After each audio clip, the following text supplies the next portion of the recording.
Hartford, we began our Independence Day celebration at the City Hall, and I was very proud to have been able to attend that on a number of occasions during the time that I was mayor of Stamford. This is the first time I've been able to be with you at this location for this celebration, and I was very much looking forward to it. There are a number of things I want to say.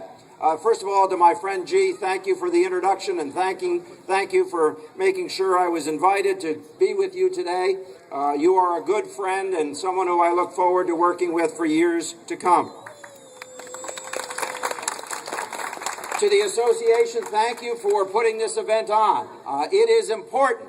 It is important that all of us in the United States have an opportunity to celebrate our heritage. That's what's great about the United States, is everyone comes, everyone participates, everyone is expected to honor their past and honor their future. And no group does that better than the Indian community here in the United States. So congratulations to you. There you go. I also want to say that many of you were born in India. Some of you were born here in the United States, and some of you have given birth to others born here in the United States. It emigrated to the United States from Ireland during the time that Ireland was under the control of the British Empire. Almost all of my relatives came actually all of my relatives came before 1916, when the Irish revolt took hold and ultimately led to the Irish independence. Your independence battle began just a few years later and culminated on August 15th, 1947 with the declaration of your own independence, something that we honor today here by raising the Indian flag and by, of course, cultural celebrations as well.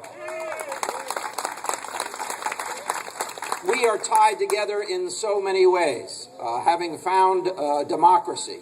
India today is the largest democracy in the world. You should be proud of that.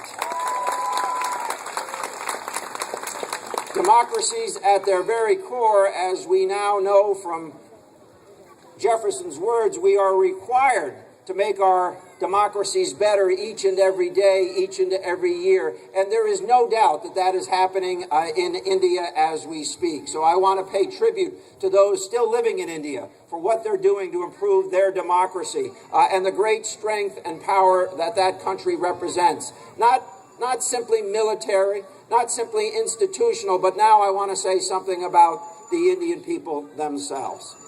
You are an incredibly entrepreneurial group of people. You have come to the United States to make this country better and stronger because of your contributions. You're not takers, you're givers, you're contributors, you're builders. And that, I think, is represented, yes, within India, but very much here in Connecticut and very much here in the United States. You are really an embracing group. You've embraced me. You've allowed me into your homes, into your religious institutions, into your cultural institutions, and I want you to know how grateful I am for that possibility. I pay tribute to you. So as we seek to make our own country here in the United States a stronger and more perfect democracy, let us remember the contributions of those who allowed us to be here as Americans or as an independent Indian. All of the contributions of the great struggles that have transpired to allow this day to come. One of the things that governors get to do, I don't even need the permission of the legislator to do this. I get to do my own official statements.